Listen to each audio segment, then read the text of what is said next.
It's a long but very insightful one, so buckle up.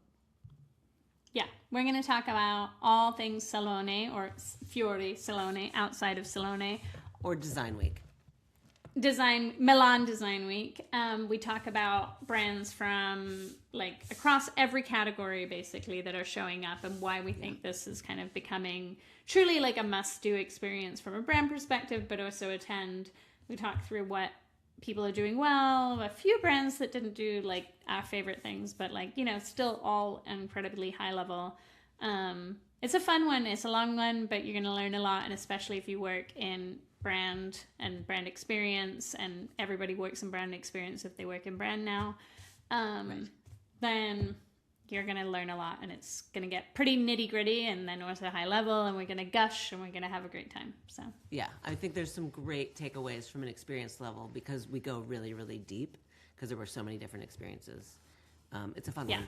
So enjoy. It ties back to the letter, but gets into a lot more detail. So if you've read the letter, this is like the companion piece. It's fun. Enjoy. Hey everyone, it's Chris. And Kirsten. Welcome to Good Thinking Weekly, the podcast where we discuss the best of the best in brands, marketing, and culture. Thousands of people, top execs from the likes of Complex, Klaviyo, Walmart, Wall Street Journal, and LVMH tune in every single week. We run a creative consultancy in Good Co, so we know what it takes to build a good brand. Subscribe on YouTube, your favorite podcast app, and Good Thinking on Substack for more. All right, let's dive in.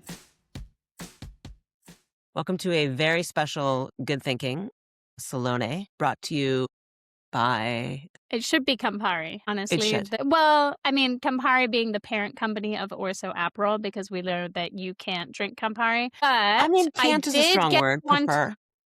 I did get you onto Select. So we did upgrade her on this trip. So Select, if you don't know, is kind of like the original Campari before Campari became a thing. And it's a kind of a middle ground between Aperol and Campari. And it makes you sound a lot more sophisticated when you order it. And so I would have a Campari and she would have a Select where available. Yes, we're here for it. But we have so much to dig into because I guess it was only a week, but it felt like it was a month. And we saw so many things and so much inspiration and so many ideas and so many thoughts. And we got a lot to cover. We do. So we're going to talk about, up.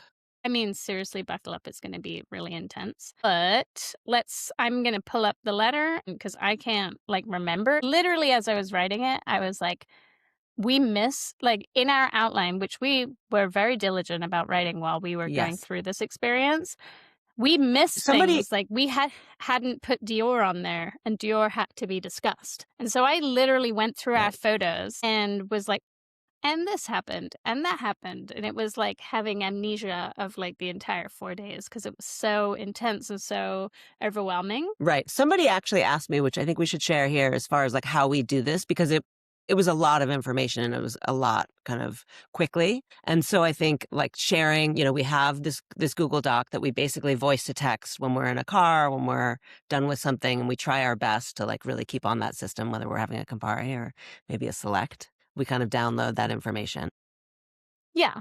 So in between venues, which sometimes is a 45-minute walk if you're walking to Marimekko, for example. Yes, it is. And we just voice note everything. So it doesn't always come out perfectly, and obviously, but I will tell you that as overwhelming as this letter read, and it, like, my friend was like, holy cannoli, this is the most you've ever written. Yeah. I actually wrote this letter in less time than it takes me to write the average Sunday letter, because it's less of a connecting the dots and like pulling in examples from other things. Like it's more of a recap. It's more of a diary entry, right? And we had been writing the diary throughout the week. So it was like I had the outline of the diary, and then I just sat down into a flow state of, it was actually a holiday here, so the pressure of having, I only had to babysit for 3 hours. So Harriet was with the babysitter for 3 hours. I wrote this thing in 3 hours. Right, which is unbelievable and very, very impressive. And we'll pull together, I think, a lot of the connection points and commonalities and kind of takeaways. I think that's part of what we're going to do today. And then I think you also had an unlock with the photos, because we took a shit ton of photos. That's an opportunity. Hello, someone, like, to really be able to categorize that. Again, as we're going, I think we've got down kind of the voice to text, like putting the notes in, but being able to really go and sort and select, like, I'm not sure that's actually going to happen. So it was super interesting because I got back and you downloaded, we always put our photos into a folder, right? And I think this is worth talking The good, the about bad, and the ugly. because this relates to the age of authorship. And I think it relates to Yes. some bigger stuff. So it's Yes. worth spending a second on. So we came back. We literally in a folder had 1,000 photos. I think it was like 978 photos, something like that. I had a panic attack, like seeing that number. I was after like when we did the holiday gift guide and like just finding the images and how to make this grid and like, there's all sorts of tools. Canva makes great tools. Like there's lots of Instagram grids, but it's like literally like zooming in, like seeing these photos, it's very difficult to sort photos that way. And it was like having a panic because I was like, I wrote this letter in 3 hours. Like, I mean, it wasn't edited, but it was written. And then I looked at Dave and I was like these photos are going to take me all weekend. Like, I don't know what to do. And he looked at me dead in the eye and he was like, you do know what to do. Ask Claude. Oh my God. Wait. This is like a superhero, like cartoon moment of yes. Put on your fucking cape, go into the booth, spin around. Yeah. So, and I was like, Claude can't help me with this. This. He's like, have you talked to it yet? Have you talked to Claude? And I was like, no. And he goes, why don't you just tell Claude your problem and ask it to build you a solution? And I was like, okay, I don't think this will work, but like, I got nothing else. Tried downloading 3 apps like before this. So I was already like in a crisis state. And because I don't download apps. Not right. Glad I was unless they're not like reachable. essentials. Yeah. And I told Claude like what my problem was, and I was like, hey, like I have these photos, they're actually disorganized because 2 people took them, so they're not in the same like kind of order, and I can't see them. They're really small on my phone and I can't put them in, and I just need grids, and I need a maximum of 5 photos and a minimum of 3 photos in a grid just like this. Make me a tool for this. Literally 10 minutes later, I had a custom interface with all of our photos in it, and it has a little tool where and the photos are nice and large, so like my old eyeballs can see them, and I just go in and I select them, and then it previews the little grid for me, and then I just title it like Dior or whatever it is that I need, and it made a folder for it called Salone Grids, and then I could just go in, and it took me 30 minutes to make all of these photos. That's amazing.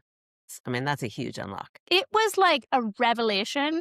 And then I literally spent the rest of the weekend just like looking at Dave, just going like, I love you so much. Like, you saved my whole weekend. Because like I was red plate for Dave. Red plate for Dave. Yeah, but it was like beautifully sunny outside, and I'd been away all week, and like the last weekend I'd been away, and I just really wanted to hang out with Harriet, and I was like, like it was just a crisis state. And then it was gone. The crisis was gone in an hour. Wow, that's amazing. We went and had lunch. I came back, like I finished off the photos like after lunch, which is hard for me to do anything after lunch on a weekend, like pasta, doesn't do great things for the brain. There was a Campari involved. And anyway, all to say, I think the lesson to me was like, before you panic, just ask Claude, because it was easy. Words to live by. Okay, now we can move on. All right, let's get going. Lots to cover. I think we should go through. I have the list up in front of me. I think that we should go through like top of the top, mention some others as we go, and then get straight to the takeaways, because it'll otherwise be an 8-hour podcast. Right. So there's an email that has kind of all of the breakdown, all of the information in it, and we're gonna, I think, just pull away high level. Linked into the show notes. So we started off at Corso Como. We saw Montclair. Do we say it like that? Yeah, Montclair. I mean, you can. That's how I would say it. Yes. Gentle Monster. To be honest, like I wouldn't put this on the top, other than the fact that Corso Como is just classic and like a forever place, but like it was actually one of the least impactful experiences that we saw. Yeah, it felt like spectacle for spectacle's sake, whereas the other ones felt much more integrated. But I will say, like starting off there, the people watching the delicious food, like Chef's Excellent kiss. We'll people do that watching. anytime. I liked the Montclair idea, but they really relied on a drone in order to make it like visually like impactful for Instagram, which is basically like, so when you're thinking about this, and we'll get into kind of the takeaways, but like one of the small takeaways for me is like everybody teases their like how everybody finds you is they tease it on Instagram. There's lists like there's Fuori, like so all of these events are Fuori of the Salone. So there's like the traditional like trade show, right? And then everything is Salone. Fuori, which means outside. Yeah, outside of Salone. So this is all outside of Salone technically. And there are like official lists. I don't know if you have to pay to be on them because definitely not everybody registers their event on this page for whatever reason, which is an incredibly annoying exercise when you're trying to figure out what your like day will look like. So you will go through this website. You'll only get a few things from that website. And then the rest of the time, you're just literally typing in like Salone onto TikTok or onto Instagram and seeing what people are writing about. And it's normally like a preview that somebody has rendered or that somebody has taken, like they've put it up a couple of days before and they've shot it. And Montclair shot theirs with a, like from overhead with a drone, which is not how one... It looked like, inspiring and like, bigger than... But it's not how you experience it as a human being. And so I think in general, like you never want an experience to feel like an underwhelming version of the thing that you saw that was rad online, like period. Yeah, I think that's fair. Yeah. And it just, all of it kind of felt like a little bit of a spectacle. Like they were trying to do something that people would talk about versus just creating something that was right for the moment, which I think we saw in a lot of other places that we'll get to. Yeah, it just felt like spectacle for spectacle's sake, in my opinion. All right, let's move on. Yeah. So then we went to Italia Segreta, which is an amazing publication, beautiful book release, was really lovely. The best thing there was the food, like presentation of the food was really beautiful. Like they served all of their hors d'oeuvres on like these really cool, rad, weird plates. And for sure, like that was the thing that everybody was taking a photo of. So that was the problem maybe for them is that like they had this really cool grid of photo books and everything. And they did it at an iconic location. Campari. Like the original Campari bar, which is called Camparino. And they, like, that was all super cool, and I loved it there. But, like, then everyone was just taking photos of the food, which obviously had nothing to do with the book. Right. The book was rad. I think that the poster giveaway, the parts, it just wasn't that integrated. Yeah. But aesthetically, like, I mean, I think that's an interesting point. Like, aesthetically, if you pull back from it and, like, from a press photo standpoint of, like, if you're saying, take it of the books, take it of this, take it of that, it's going to look great. But if you think about what the people's actual experience of what it was, which was for sure taking pictures of the food because it looked rad, and then the poster was a little bit awkward, wasn't sure what you were getting, the actual what you were doing versus kind of what they wanted you to do was different. And I think that's kind of a theme that we're seeing twice now. Yeah. Then we went to a really amazing showcase of Massimo Vanelli and is it Layla? This is my name thing not working for me. I'll pull it up so that we don't get this wrong. Lela? Yeah. Lela and Massimo Vanelli exhibit at the Triennale, which is a beautiful museum, like super beautiful. And we saw another show there that was really nice. Mm-hmm. And then we went to a Knoll after party. Yes. And it was great. Like, it felt like a new version of Knoll. I'm not going to get into, like, all the things that we did, like, all the parties that we went to, because this is going to be boring. Yeah, we did a lot, and it was impressive for us. But I will say, just Massimo Vanelli is such an iconic, graphic designer, and seeing him in Italy, in this beautiful museum, in a way, with Knoll, like, it was just taking you through, doing everything from the Bloomingdale's logo all the way through to kind of Knoll and the subway, Heller plates, all the things. Yeah, the New York subway, beautiful. Like all the things. Really, really nice. Iconic. Really, really iconic. And very aligned with their brand. And then the party was super fun at a very cool location. Yeah. Yeah, it was cool. Then in the morning, though, I insisted that we wake up at the crack of dawn. Yes, you did. To go to a very cool, like, hidden tea house in the sky. It was... Yep, that's right. At the Torre Veselka, which is like a really like brutalist, like it's kind of famous in Milan for like being this super really iconic. brutalist building. and we looked out of the sky, and it was a nice experience. I think there was a few missing brand moments, but then we took a 45-minute walk to Marimekko, and I think this is where we should spend a little time talking about what they did, because I actually think they did a lot right. And as I was walking Kirsten there through parts of Milan unknown, it was very Anthony Bourdain. Yeah. A lot of parallels. I was telling her about how great last year was at Marimekko and how, like, I had a lot of fears around getting to Marimekko because, like, for me, their installation with Leila Gohar last year, like with the mattresses and the graphics and the stripe, which we know I love a stripe, it felt really great, right? And it was super cool. And I had seen things of like them painting this wall at this, like at their venue, but like I hadn't seen anything else. It literally looked like somebody just painting flowers on a wall. And I was like, this is going to be cool, but like, is it going to be what I need it to be? Which is a hard place to be as a brand, right? Like when you do something really cool, and then especially at an event like this, it's a little bit like Cannes, like when you like, it's like when Pinterest like raises the bar at Cannes, like the next year, it's like you have to go big or at least meet the moment. And like, can they do this? And this looks actually quite different. And the last event that they did was in very central to town.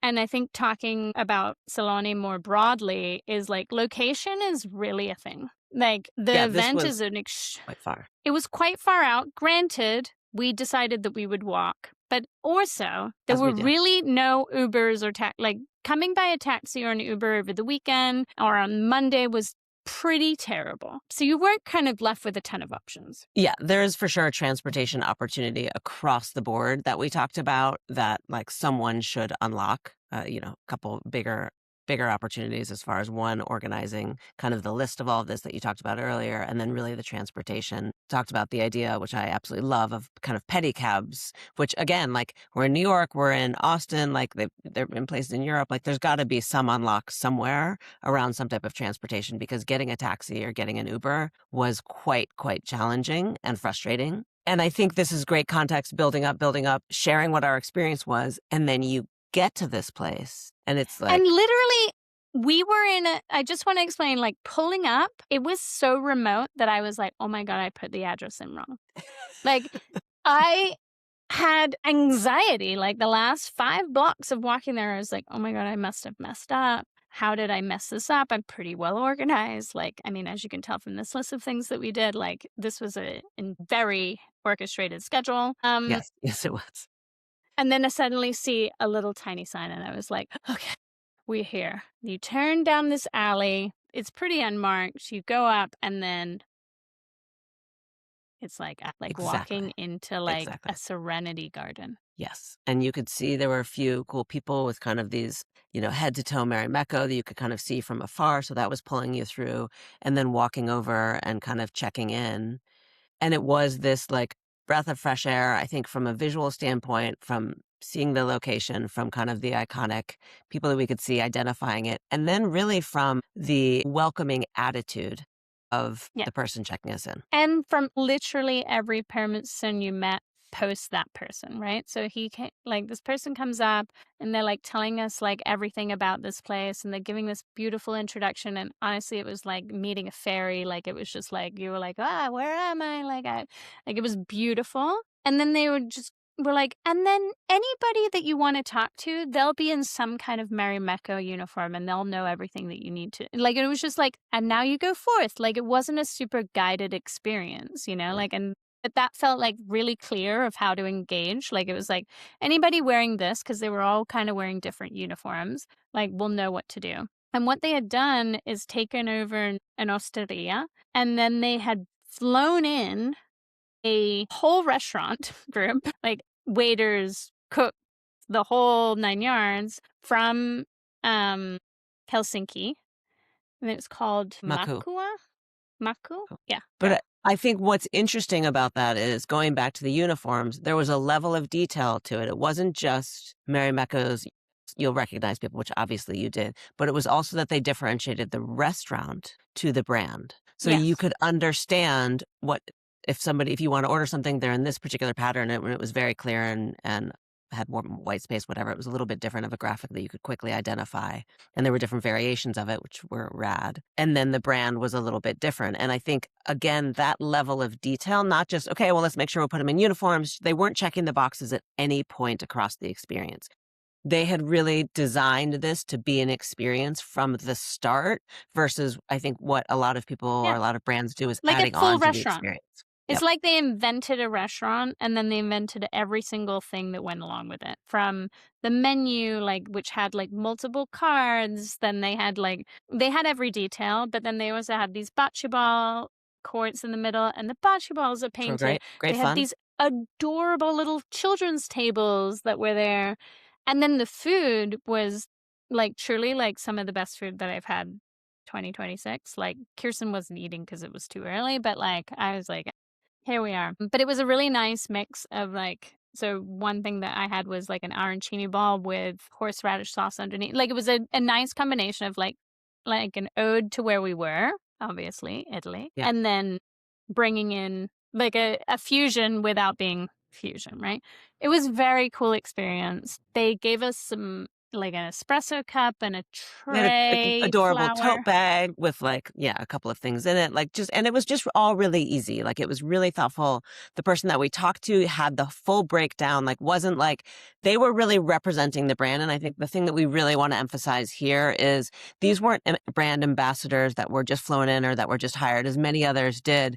But they really understood and put importance on the brand and being able to speak to that. So both from the restaurant standpoint, from the Marimekko brand standpoint, from the experience and kind of being thoughtful and on you, but not too on you. Can I get you another drink? Whatever it may be. Helping us with the bocce experience, because apparently Chris is a world-renowned bocce player. Who knew? I found out the hard way. They really thought through that entire experience, and the brand people, because I don't even want to call them ambassadors, really, really stood out. And it made a huge fucking difference. Like it really matters. And this is a great example of that. The only other thing I want to hit on are the flowers, because the location, the planning of the timing of the location couldn't be more perfect. Yes. And again, that was a vision that they saw. I tried to explain to Kirsten that like living in Italy, I'm fairly well aware of the plant schedule here now. And like, 3 weeks before we arrived, like there weren't really flowers on the trees, but all of our flowers bloom at kind of this like peak moment, like 2 weeks ago. So they knew that they had this flower collection. They picked this location because of the flowers, and they knew it was going to bloom like during this time. So it was just really, again, it was like they opened a restaurant, and they had a bunch of dinner parties that we sadly weren't invited to, but maybe next year. And like it really looked amazing. Like it really did. And they just did such a good job, and it was really hard to follow up on the year that they had before, and they just did it so well. Yep. All right, we got to move on. Yes, we sure No do. more gushing. Where do you want to go? Well, I'll just go through in order because I can. But like it's like, okay, so we went to IKEA, which had this food for thought exhibit, and it was really well done. It was much more IKEA, but it was a funny thing to go from like Marimekko to IKEA. Like you definitely felt like you were in like your Scandinavian countries vibe. But they did some collabs. They were really beautiful. Like it was really well done. They always do something really big. They made like meatball chupa chups, which was like hysterical, but they also had some very sophisticated things. For me, like there were moments where I was just like, I don't understand the theme in relationship to the collection and things like that. And then they tried to give us a cookbook to take away that was like 400 pounds. And I was like, no. But overall, really, really well done. Like, and they always do a really good job. Yeah. I mean, the collaborations and the rooms and the experience and the way that it wasn't guided, but the way that you just kind of wandered, that was something that felt really good kind of throughout.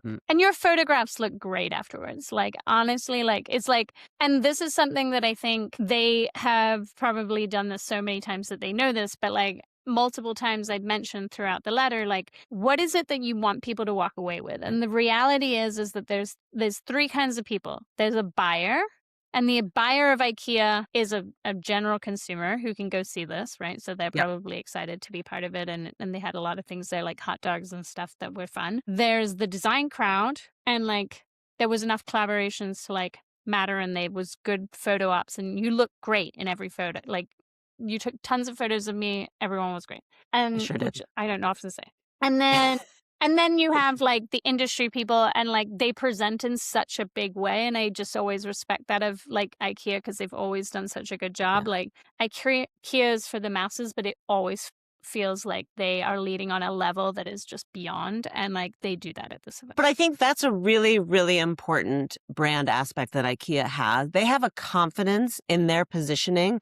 They're not like, oh shit, we're the discount guys. We've got to wait for everybody else to do when they're going to show or show off. Or they come in with big, bold ideas and confidence and represent in a way that any other high-end designer would and does. And I think that's amazing. Yeah. And it definitely felt like super elevated in the way that you expect IKEA to always be elevated, which was perfect. Yeah. Yeah. It was great. It was great. Loved it. Yeah. Okay. Then we went on to Arquette and another Layla Gohar collab. And I think like what I saw to Kirsten is like Layla definitely like did that like collab with Marimekko that was so iconic. And she Last year. really like last year. And Yeah, just to be she clear. really clearly gets like how to create something that is made for the shot, the moment, the social like thing. Yes. Like she gets that. Yes. And that Yes. is her driving that. Like, and you can see Yeah. that from what she did. So she created this, she created a collection with Arquette, which is a cool collection. We saw it in store and they Yeah, had to drive it was to well done. store and it was like, it was And really we drove well to the done. store. Yeah. And we did. We didn't drive, but we walked. Well, we were driven. We were moved to go to the store. We were. Buy some tickets that they gave you.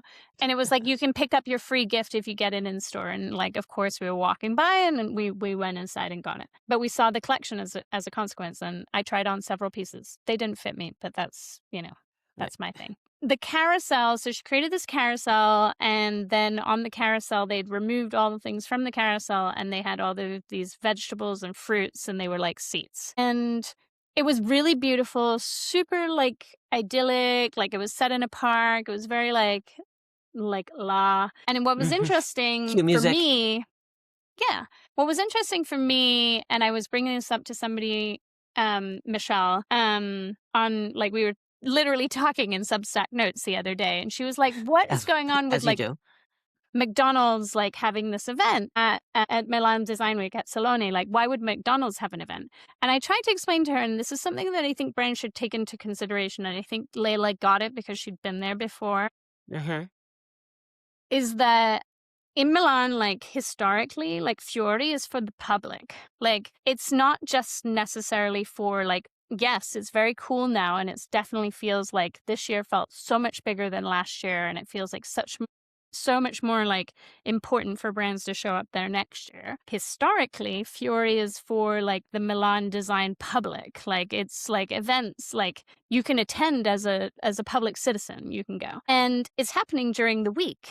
So like who's available to go to these things? Like moms with young kids. And so when you show up to the Layla Gohar Arquette thing, it was like literally we saw the youngest newborn in all of Milan Like, there. They were born like 10 minutes ago. Like, no joke. But there was From also straight just there. like a beautiful group of like young, like kids, they're like young moms with young kids. Yeah. And like, and we saw that at SKODA and like, and for the right, and we saw that at Marvis and for the right brand, like that audience, like they are hungry for this and they want that. And I think it's interesting thinking about like that as a strategy for some brands when they're thinking like, oh, we're not super highbrow. And I actually think like there's so many diverse audiences that like I think as an outsider until you've been, you don't actually realize like what the audience is. Like Milanese people, they do go to Salone. They'll go to the parties, like our friends go to the parties, like even if they're not in the events, like even if they're not in the industry. Yeah, it's like a real cultural moment. And I think what's interesting, just to be super clear, like Salone is like a proper trade show, and it's amazing. It's very, very inspiring. I was there, I don't know, 15 years ago. It's very, very inspiring, but I feel like it is kind of very trade, but like maybe one of the best. And then everything that we went to was really outside of that. We didn't go to the trade show. And I think the experiences, to your point, like are then, and then some, because they are really made not just for like us or design or press or whatever, but they have the press day, which we were fortunate to go on, but then also like several other days that are just like, you just have to register, you just have to show up, stand in line, and you're in. Yeah. And it's like this really like kind of cool egalitarian, like European side of this show, right? Like whereas when you go to Cannes, like there's no one like regular in Cannes when you're there. But that's, I think, Right. what makes it rich. Okay, we'll carry on. Yeah, I think, Mosca. yeah. Yeah. The one thing about the Layla Go Hard, which you wrote in here, which I think is really true, and I saw it more in hindsight, was the opportunity of really where to take the photo, like the real photo moment was like, it was very specific. And I wish I'd kind of known that and been, and it was very specific and it was very pulled back. And it was somebody had to take it of you, kind of getting the full kind of background and experience in versus the close up just didn't land as much because it was such an impactful experience. And I think it's just, again, going back to even IKEA, like, what are they going to take a photo of? Like, what do you really want them to do? And just really mapping that out and understanding that. Yeah, because what really should have happened was that they should have had like a photo stand where it was like, here's where you take this photo from. Because I was actually Exactly. quite sad that later on, like, I looked back through our photo roll and like, I don't have the photo of me that I We didn't want. get the photo. Yeah, we took a lot of photos. We didn't get the photo. Right. Yep. Okay. Keep us Mosca moving. is a similar issue. So Mosca was this very cool pink labyrinth and like, and they had other things around it which were also beautiful and like great use of architecture and space. But like when you look at the Mosca thing and you look at like how to take a photo of it, like you were taking it from the ground floor, obviously where you were in the maze, but it wasn't actually as impactful. Like I kept trying to take a picture and you're like trying to like zoom out and you couldn't get it. And the picture that they were taking, which they were promoting online, was a picture from above. And I literally like have to point to a window and I'm like, Kirsten, we have to get to this window. And so we're like searching this entire building and you could get to it and you could take the picture. So at least it's slightly better. But like it wasn't designed for you to take that photo. And like, granted, guys, not everything needs to be designed so that I can take the perfect photo. But at the end of the day, like you have a couple of audiences. You have us, the public, who want the photo. You have the press who want the photo. Or you have the industry people who are like, what's the event recap? They want the photo. Like this is an event where like the photo matters. Like Yeah, it I mean, I think it's not in such a social way, but I think it's like these pieces are really inspiring and really interesting, and you want to be able to share them. Like people were really interested in what I posted and talking to them. And this was such a graphic, the fact that you kind of walk through and the shades were different and it was quite impactful. It was both the maze, it was the color blocking, it was the brightness. Like it was kind of all of the and things, they and had you all wanted these to be able different to capture that. zones. Yeah, you Yeah. wanted to be able to capture that and share it with people. And I think that's not wrong or kind of too socially minded. It's like, how do we share the experience on a larger level? And so much of these, I think, going even back to where we started with Corso were like drone related, which like, I'm not now or in any future version of myself, like bringing a drone to do that with. I But will nor hang are out of you a allowed to. window. I Nor will are hang you out of a allowed to. window and like try my best to take that photo, which I basically Yes. did. But yeah.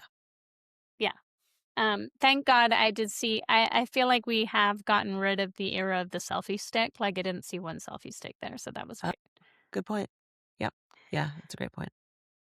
Okay, so speaking of people who did get the shot and who did understand this, we Yes. went then to H&M, Kelly Wearstler's. Like, so Kelly Wearstler has a collection with H&M, and they were kind enough to invite us to the press day. So I think we got like the best version of that, right? Where it was like Yeah. super crowded and it was lovely. beautiful. And you walk into this building and you walk into this courtyard and you don't actually appreciate the sculpture that you see. Like you knew it was Yeah. related to Kelly Wearstler, but you don't actually appreciate what it is. Like it just looks like this very cool sculpture. And then you go up inside and then you were in these rooms and she had essentially made, or her and her team had made like installation sculptures using all of the furniture pieces that she had created, right? So then you realize that the thing that you saw in the courtyard was actually a sculpture that was made with a stool or a table or whatever it was that was like stacked on top of one another. And so they had this lighting one and they did like cool like window vinyl so that it made it a little bit more moody. And then you went to another room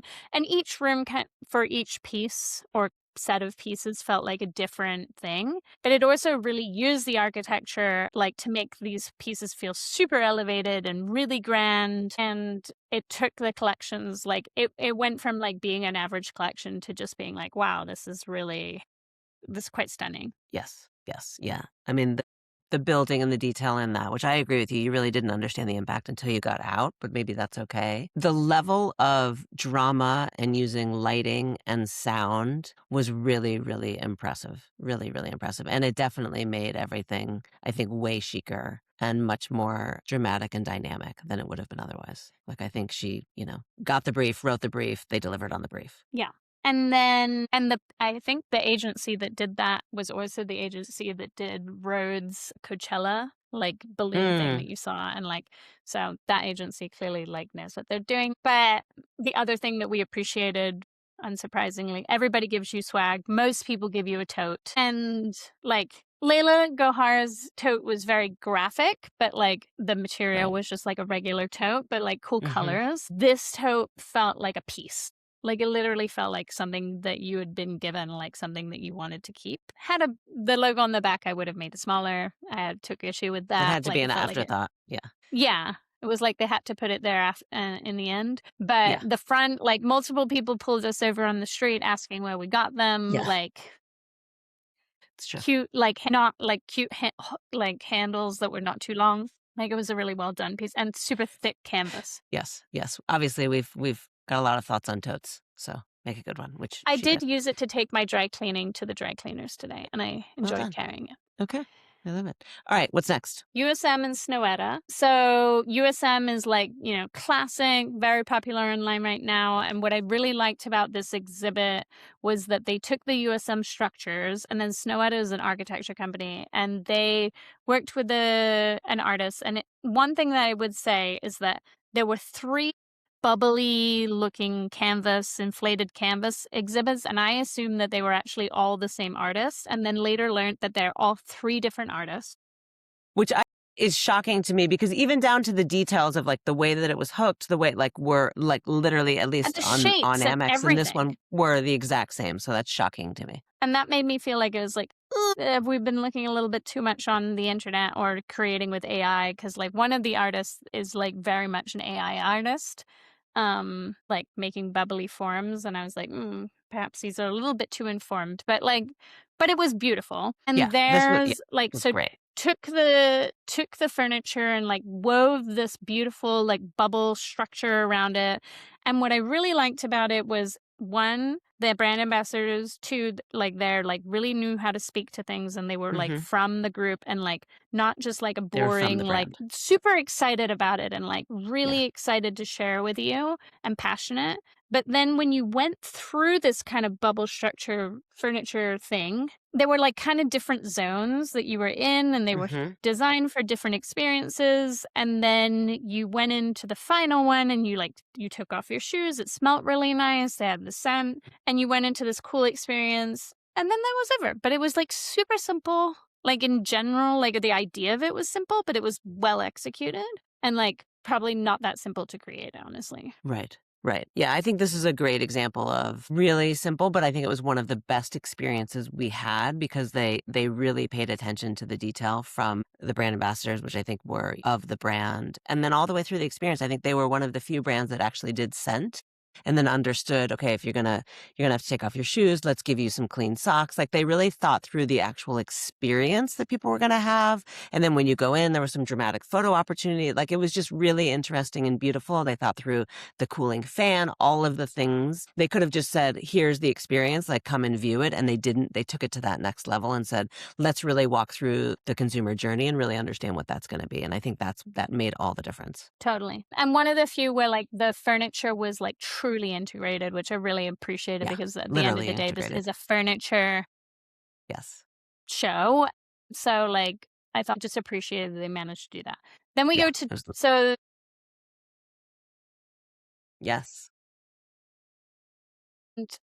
Dior, so this was early in the morning, so this is the next day. We won't take you on like the journey of like how we had dinner. Our evening. We did eat and do things. But we have Dior, and it was like, so in retrospect, I would say that the Dior one was one that really stuck with me. Like, and I think at the time, like, it was really beautiful, like, and it was super well done. So you come into this room, and there's all of these, like, rattan flower, but not just one kind of flower, like a million different, like, every time you mentally zoomed into a section, you were like, oh, this is a different kind of tree, this is a different kind of flower. But it was all super integrated and very, like, felt like a sea of flowers, right? But then and it like was walls of it, like wasn't not just individual flowers. It was like integrated into the. No, it was like a dome, and like Yeah. And then they had this literal like dome because the pieces that they were showing were like these outdoor lamps that they'd created that were engraved in the glass, and they created these cool shadows. It was And a then they literally, collaboration, right, with them. it was a collaboration with Noe something. Can't remember her last name. But they created a rattan like kind of room version of that lamp that you could walk into that was cool. And then they had all of the lamps kind of on the sides, and then there was this beautiful like rattan all the way up, and then they left the ceiling of this really iconic like beautiful Italian painted ceiling, like probably ancient, open. And it was just stunning. And like you took this photo, and like photos was stunning. Like it was beautiful. It really was. Yeah. Yeah. The drama and the simplicity of that one. Like it was dramatic in a much different way than the Kelly Wearstler, but it was it was beautiful. But It was tiny. yeah, when we walked in, it was kind of like, because it was confusing, like it wasn't sure exactly where we should go. And then I do think, and I will still say, the outdoor courtyard could have been, there was opportunity because there was so much space to be a bit more integrated into that Yes. experience. But I agree, it definitely sticks with me in just my thought and of the experiences, because I certainly don't remember them all. And that is certainly one that does. Yeah, they had this very beautiful courtyard, and it was basically underutilized. But like meanwhile, like half of the people who were in there just went and sat in the courtyard. So for sure could have been a moment. Then we went to Gucci. Yes. After desperately getting more coffee because I was like, I have to caffeinate. We're starting to hit the wall. Yeah. Yeah. And we were in the press line. We don't even need to get into the fiasco of the press line because I don't think like that's going to help anybody, but it was messy. Yep. But we go in, and the reason that the press line was messy is that they were really being precious about like these timed entries that we had anyway, because they had a vending machine. And so you walk in, there's this like gigantic box, literally. Right. Like you didn't know any of this house. going in. Like I didn't know any of this going in. I was just like going for an experience. So I didn't know any of this. So took a minute, and then you go literally into, the cover image for this event was like a spool of like Gucci colored threads, so you had no idea what unless you'd seen a preview. Right. And so carry on. And so you go in, there's this like literal like house size box, black. You go up, you have a QR code from your timed entry. You scan the QR code, and out comes a can of mini can of soda. A mini can. And there are 4 different kinds of mini cans, and like one is basically like the San Pellegrino like limonata like knockoff with Gucci's label on it. Then there was like a Sprite knockoff that was like apple flavored, oddly. And then there were 2 other ones. And no explanation, like 0 explanation for what this was. And the thing that drove me the most insane, because this is the type of thing that drives me insane, is that trying to take a photo of this can and watching other people try to take a photo of this can, and they had backlit the logo so that every time you had your photo, like your camera like shining at your can, the logo was behind it glowing, and it would blow out your photo. So you wanted the logo and the can and the thing, and you could never get it. And you literally like other people trying to hold each other's phones, and like somebody multiple asked us people to try asking, to help them hold the thing. Yeah. Can I use and your I was hands? like, you can't take. I was like, well, the problem is this is a backlit logo, so we can't like shoot into it, like messy. And then you go, again, no explanation. No idea what happened. Still don't know what happened. And then you go into this beautiful courtyard that I've been into for another event in the past. And it's like this like loggia situation with this beautiful like flower garden in the middle. And they had these hanging tapestries on the wall. And these tapestries, they're funny. Like they remind me of the campaign. Like they're like woven in a historic style, but then they're showing like these modern women like and men like in kind of like Gucci, like, you know, it's very much the campaigns that they've been doing. So that part, I at least understood where we were going there. Like where the cans of soda, I don't know. It just felt like a lot of ideas. You didn't really know like what was going on. You didn't know why it was going on. And like, I love that the brand is actually trying something. So I appreciate that from this brand. Like they're making long films, they're doing things. They're like, they're trying to get back to a side of luxury that I feel like is less afraid of messing, like of upsetting anyone. So like, I will applaud that, but I just was lost. Like I was just confused. Yeah. Yeah. Same. Yeah. Period. I like the courageousness, and I like them doing something that's different and that isn't expected, especially from kind of such an iconic brand. But yeah, I was confused. Yeah. Okay. Now, another iconic brand. But this one, we were like, so I will say, okay, so this is Veuve Clicquot, and love Veuve, or as we say, love a glass of sure. Love a drinking a glass of champagne, but more than anything, like YINKA ILORI, who they did the collaboration with, is an artist that I've followed for a long time. He does beautiful installations that are always cool. I've always wanted to go see one. So actually, the preview images were like kind of non-existent for this one, but I was like, I want to go see this just because of him. And thank God we went. Like, it was so good. So yeah, this is one of the best. No surprise. This was one of the most impactful for me. She was near tears inside of this exhibit, guys. So it's called Chasing the Sun. We weren't allowed to get in quickly with press, but they were like, don't worry, it's only going to be like 5 minutes in line. And they were truthful about that. And it was like, we really did get in quickly. You go into this pretty tiny room. There's these very cool, like almost look like street lamps with like these hands around them. And there's this gigantic ball and everything is orange. And it's like the lights are off, but you can kind of tell you're in this orange room. And then the lights kind of like fade on. It's circular, kind of womb-like. Yes, womb-like room.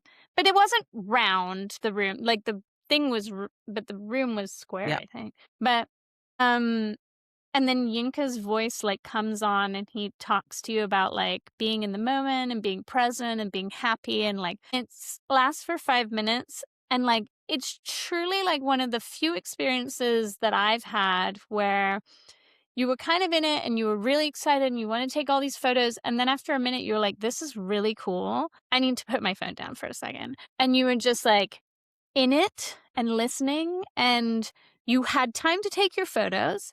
But then you also had time to just be in the moment. And that's such a rare experience in these types of things where it just feels like you're walking around with your eyes. Like, and I obviously had like one camera and another camera and yeah, and as like he's speaking, as squirrel. As he's speaking, you know, then the lights are changing and the color references, and it's going darker, coming lighter, the sun's coming up. And it just really felt like there's just this beautiful flow, this beautiful experience that you're being taken through. You're not moving anywhere, but I would love to see somebody's aura ring going through that, or what is actually happening to your nervous system throughout that process. Because it really does, like it really brought it down and very present and very connected. It was really beautiful, really beautiful. It was really nice. And then you went through this little kind of antechamber room where they had this cool like mural where you could stand in front of it that said joy. Then you went through a gift shop that was very cute with cute things. I will say for me, like that was a moment where I was just like, man, like the experience of drinking this brand, like there was a period of time where this brand was like the brand, right? And you would always order it. And now it feels like maybe that's not the case. But like if they could connect the feeling that you had there with like the feeling that, you know, like when I drink a Campari, like I feel like I'm basically on vacation. Like that's what I like about it. And it's a Tuesday. But if they did the work as a brand to like own that kind of like elevation of like, this is fun, this is a cool like thing, like it's like you feel lighter than air, you feel like you're just like on another place, like it feels really cool. I love YINKA's like font that he uses, but just like it felt like a really nice version, but I don't feel like I actually connected it to the experience of actually drinking the wine, which then we went to the cafe afterwards where they're having we created our own experience within that. We broke into the party, which was well worth it. We didn't break into it, we just walked into it. Let's be real. We walked into the party and the party was beautiful. Yeah, it was great. Like really beautiful space. Maybe a few more white men than I would expect at one party, but that's a lot of white guys. Especially given YINKA, like it's just like the diversity was just not there. I think that they should, as a brand, try to own this space. Like whatever he created for them, that feeling, they should be trying to tap into that and like make people feel that on a regular basis. 100%, 100%. And the fact that they clearly identified that, because they didn't rush through this, like they clearly identified a collaboration with him, an experience with him was the right thing. And I agree, it's just about taking that to the brand in all of the levels. And we're 100% here for that. Yeah. All right, so then we dropped into Marvis, which was a little bit of a disappointing experience, like just one of those ones that like was written in a way that didn't live up to it. Then we went to HERMÈS, which was just beautiful, like super understated. The Yeah. design details at this showcase exhibit, like it was very much more like a furniture fair, like an exhibit of their products, of their home goods. But it was like they had these plaster blocks with like this wood inset into it, and it was just like really like nicely joined. Everything was written by hand, like in like architectural like hand block writing, like you used to do like 1,000 years ago if you went to architecture school. And like it was just really beautiful. Like everything was really nice. They had these cool stools with all these different colors, like kind of photo op-y, but like without being a photo op, which I thought was right for them. But then you pointed out the coffee cups, and then I couldn't unsee it. Yeah. Well, there was something about this experience that felt really refined and beautiful and very much on brand for Hermès, but yet it still felt very welcoming and very easy and very like, I just want to sit in the sun. So maybe it was the space, maybe it was the brand, maybe it was the experience. And then they had kind of this lovely kind of, and of course we needed a coffee experience. But then they had these tiny little cups. Great, great, great. Love it all. But the coffee cups, like, do it on a little Hermès branding. Like that would be all over the place. We'd all be shooting photos of it. Like there was just such an opportunity to take it one level more and really, really deliver on that. That was a disappointment. And sorry, not sorry. Small. Then we like went to in a very different direction and went to SKODA, which like was super big, and it felt like to me like it was the one event that felt like some big branding agency or event agency had done it, because it had all of the pieces. It had like a Play-Doh activation where you could like everything was like bubbly again, like these bubble exhibits, and then the car made out of bubbles for their new like epic car, and you could make Play-Doh in the same colors. You could get a bag like heat pressed. You could go in this room that nobody thought about how unventilated that room was. So you like go into this stinky like, Europeans brand. It was very smelly in there. They had a coffee shop. Like it had all the things. It was also geared towards families and locals, which I think for SKODA as a brand, like smart. And I liked it. Like it wasn't a bad experience. And again, like, you know, you take the photos and the photos look great. It just felt like a little bit like formulaic. I think this is the biggest one. It was a huge courtyard. It was a beautiful, like I love where we then sat at the end. Yes. I think this was the one experience in particular that felt like it was really like, okay, here's the brand. The brand developed a brief, gave it to the agency, and the agency executed without much integration into the two. I think that really felt across the board. And obviously I'm a little mad at getting yelled at for going down the slide, but here we are. Yeah. They had this very cool foam pit that you could go down the slide that had absolutely no signposting. Kirsten goes down it twice, and then I go down it and I got yelled at. You didn't even get yelled at. And that's how we go. But I will say that I saw after the fact they did this like cool, like very long table dinner where they had like all these artists like and creatives come in and like actually do the Play-Doh the way that they wanted versus people just like using the cutout shapes. And that looked cool. So like I think they did get to some of that. Then we hightail it out of town to like the middle of nowhere again to go see Nike. And it was classic Nike with a side of performance art. Like there was this guy running in a box. Kind of performance art. Yeah, he was running in a box with plastic and he looked like he was melting. It was beautiful. Again, the photos look great. Yeah. And Nike always does this well of like, it's artistic, but it's like, it feels technical. Like it always looks iconic. Like the teams that do this for Nike, they're pros, but didn't feel like an experience. Like there were these workshops, like, but then you either had to commit to these workshops, so that didn't really feel like there was like, why am I doing that? And they were maybe geared towards more students, which maybe makes sense for them. So I was saying like arguing to Kirsten that like maybe like it was all about like material science, and there's a lot of designers in Milan, so like maybe like getting them integrated into like thinking that of Nike as like a material science expert is not bad. There was this gigantic panel room, and then everybody in there looked hot and trapped. But where there was a I'm giving it a bad rap. It was cool looking. It was nice. Cool No, it was nice. It just felt like we walked through it, was like, this is a nice experience, and then we left. I think that's the point, versus like just kind of seeing the thing and being like, cool, I like this, and then left versus like having this embodied experience. Yes. And they were also running a workshop. And again, this may be because of students, but they ran the workshop at 5 o'clock. So then you get in a cab and then you spend an hour trying to like nudge your way back into Milan, which kind of leaves you with a bad aftertaste for an experience in general. Talk about embodied experiences. We go to, so literally having a panic attack at this point in a taxi, because I went to this event last year at La Double J for this gong ceremony that was like really truly like was a transformative experience for me last year. And I'm like telling Kirsten, get to the healer, get to the healer. And I'm like, you know, you're like, I really like need you to experience this. Like, I want you to experience it. And then like the cab is going so slow and it was just terrible. Like it felt like I was like, no. And then we got out of the cab and tried to It was walk, a mix and of we get back in the cab. running. We were like running there, taking a taxi, trying, like we tried a lot of different. It was a little bit of planes, But guess trains, what? and We arrived with automobiles. 1 minute to spare, put on a blanket, took off our shoes, and got transported to another land by Yeah. this woman who was incredible, like gong artist. And Yeah, she was I think great. what I really, I mean, besides the fact that I was basically walking on like new vibrations for like 3 days afterwards, what I loved about this is that the founder of La Double J, JJ Martin, like she really loves this stuff. Like she really loves woo-woo. She talks about it very openly. She's made an entire like section of her business around the sisterhood and like this is just a personal passion of hers. She's built an entire business. She really believes in it. And she's kind of like opens the doors to this to like on a not just this basis. Like Right. she does this Ongoing throughout basis, the yeah. year. And it's very high level. The space is stunning and it feels really special. Like it like I was trying to get people to go to it for ages. Like every person I met, I was like, you should go to the gong ceremony. Like it's so great. Like Right. and everyone's like, it's True. so hard. It's at 7 o'clock.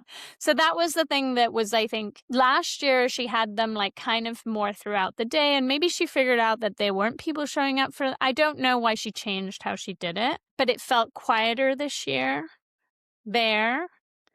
Than the year before where like when I showed up it was like wild, and maybe that's not what she wants, so who knows.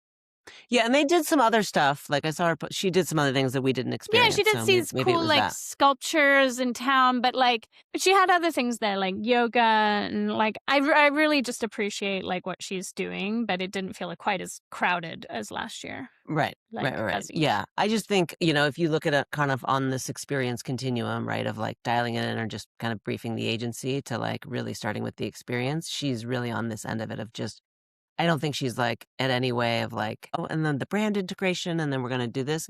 It's just like, I want to, from my heart, to give this experience to whoever's coming in and like, you know, is going to know about it and have this. And she just picks these amazing, amazing healers and people, and her roster is deep. And the experiences that she offers are literally just for that reason. And it's just really amazing. That was a beautiful, beautiful experience for me. And I had never, this is my first gong. So I'm here for it. I've been to gongs afterwards, and I will tell you, like, they kind of like all never quite live up to this gong. Like it's quite a special place. I would recommend Once you it gong, next you year. know.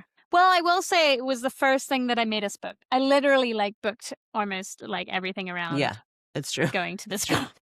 This is how we roll. Okay. So then much to Kirsten's chagrin, and actually I don't have it on the list, but I have it in the thing. We like walk over to MARNI, who took over a classic cafe called Cushy Cafe, and they did this very like it's like a 2-month long, I think, takeover, and they really did it up from like the awning to the interiors of the packaging to the benches to the like little pull signs on the door to the like everything is MARNI, but it feels like not cheesy at all. Like it feels super classic, like feels very integrated into the space, feels like an elevation of what they're already doing.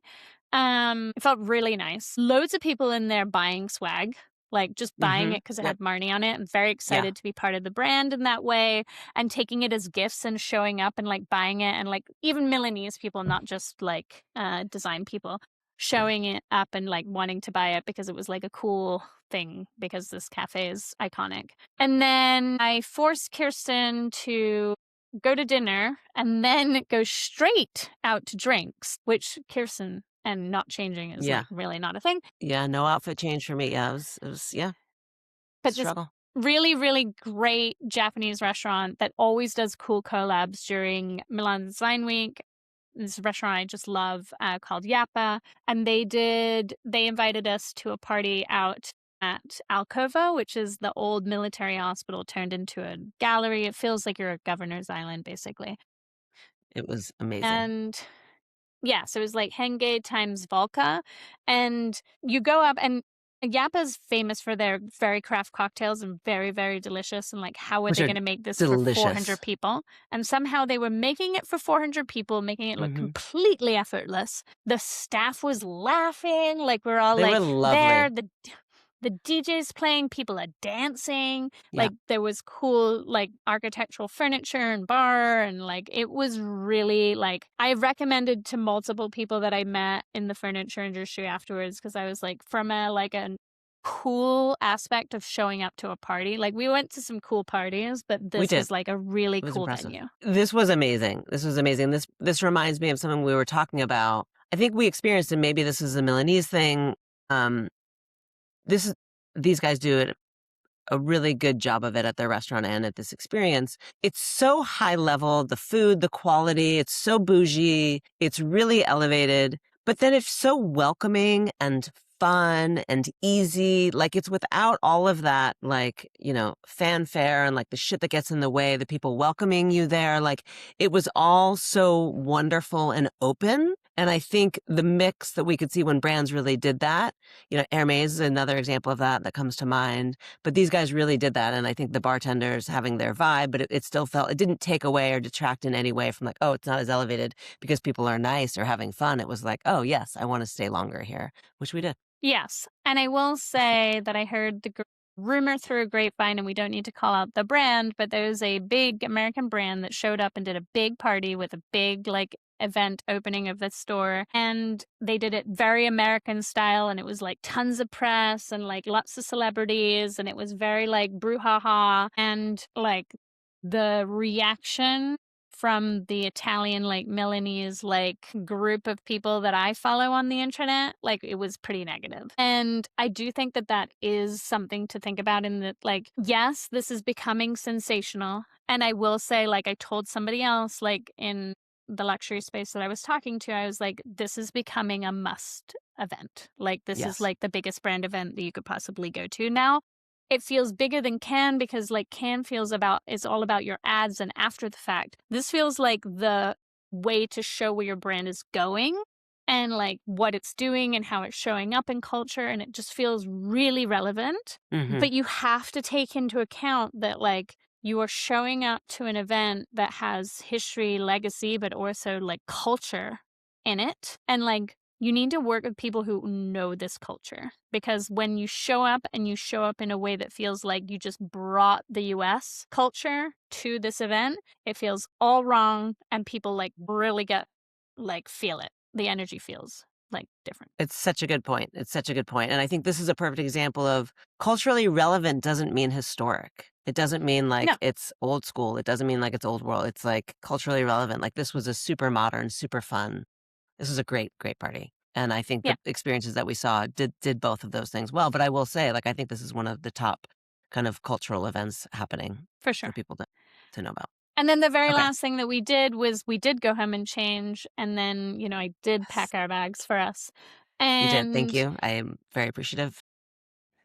And we went to this great, super fun party. And what I didn't realize, like, going to this party that we were invited to, was that, like, the Future Perfect and Volker Haug studio and Honey Dijon was playing, like, DJing. And, like, maybe Honey Dijon, like, being the DJ should have been, like, the clue.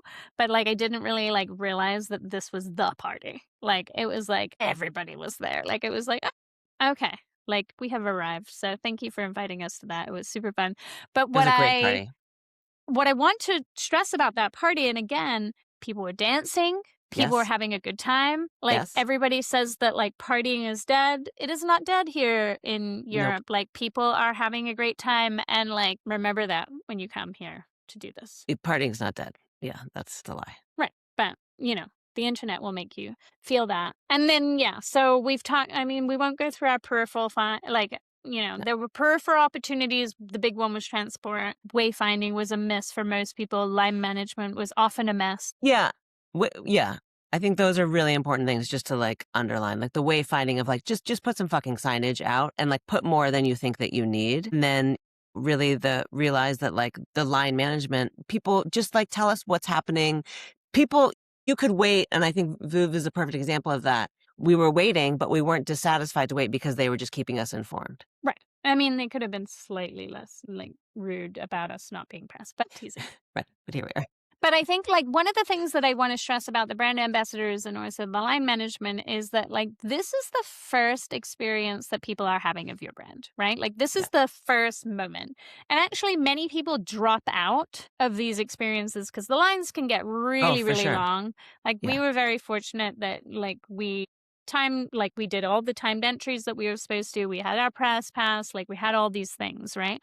So we had a very luxurious like view of like, and that's why we were able to shove as much in as we did. But at the end of the day, press or not, like the people that were there were your first experience of the brand, and many of those were just like models hired who barely could like interact with you, who didn't really know anything about the brand, who didn't know what was going on, who weren't trained. And if you're going to make someone wait 45 minutes, like you got to do better. Yes, couldn't not agree more. They're not, they're part of the experience. They're the first part of the experience. And so you really, really need to think that through from a brand standpoint. All right. And so the formula. So we talked about the photo op, but like cannot stress it enough. We talked about the brand ambassadors. Again, first experience. Spectacle. So spectacle can mean a lot of things. HERMÈS was a spectacle. Veuve was a like they were all like spectacles, you know, like in their own way. But like you have to think about the fact that this is no longer a trade show. Like there were some brands who felt like they were still kind of operating in this like let's just put up a few walls and have a party. A party isn't like, the parties are lovely. They're fun. Everyone's showing up to the, like, everybody loves an aperitivo. But at the end of the day, unless you're going to have, like, the party of the year, which some people do well, your party is not the thing that you want people to walk away remembering, because quite honestly, like, what I walked away remembering from a lot of those parties were the people that I met, but not necessarily your brand, right? The brand, and, like, if you're going to show up to this, like, show up with a memory. Like, Dior made me remember them. Like, make me remember you. Like, I won't remember Gucci. Right. Well, you might, but maybe not for the right reasons. I think it's don't have spectacle without having experience, because like that doesn't last. Well, make sure it's a memory. Last. Yeah. And then, can we find you? I mean, I can't tell you how many times it was like, put yourself on Google Maps, period. Yep. Like where your event is, so that when I like, you can do that temporarily and take it down. Yeah. You know, a lot of easy low hanging fruit to like make it easier for people to do the thing. To and find then you. I You're think spending like, a lot of time and money on the experience. Yeah, and it's pretty frustrating to be lost because you've walked a lot at that point and your feet hurt. And I will say, like, on peripheral opportunities, just before we move on to the very last point, so I don't forget, because I didn't write it in the newsletter, phone charging. Phone charging could be an entire operation. Literally everybody I met had no battery, and everyone's just walking around. And it's not like the US, like a restaurant is not going to have an outlet for you. And you could just make a killing as a human being just selling batteries.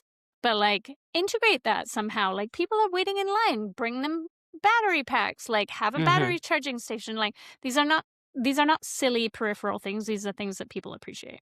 So like, and would remember. And because again, their experiences, people would remember that for sure. Last, very final thing is that I think in the formula, like, the question is like, who do you want to be tomorrow? Because one of the things that we saw was that there were some brands on there who weren't taking us on the journey that we needed to be on. So we showed up to their events or to their things, and it was like, whoa, like, who is this? What brand is this? I don't understand where I am, not to be named. But it's like they didn't do the work prior to get us to where we were today. But then also, like, so did you do the pre-work? Did you take us on this journey? But also, like, make this feel like a preview of where you're going as a brand. Like, it's like, I felt like there were brands in there that I was like, this is cool. Like, I'm excited about where you're going. And, like, that should be at the end of the day, I think, the goal. You should walk away and be like, yeah, of course. Like, when I saw them at Salone, like, they were fucking incredible.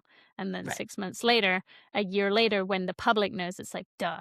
It was like, they were so great. And like, that's your goal. Like, that's your mission. Yes. And I think this particular conference experience, design week, however we want to encapsulate it, is that opportunity more than any others, really, for kind of a brand of really going in there, creating this great, memorable experience, but that really shows where you're going in the future, where you're moving towards. And it's such a great, that's such a great brand exercise to go to. Like Veuve is the perfect example of kind of doing that and really understanding, okay, well, let's take the brand there. Now they've got to do the work, which, we'll see to really get there. But like, what an amazing opportunity and flag post to really put into the sand at this experience. So yeah, if you need help doing that, we're here.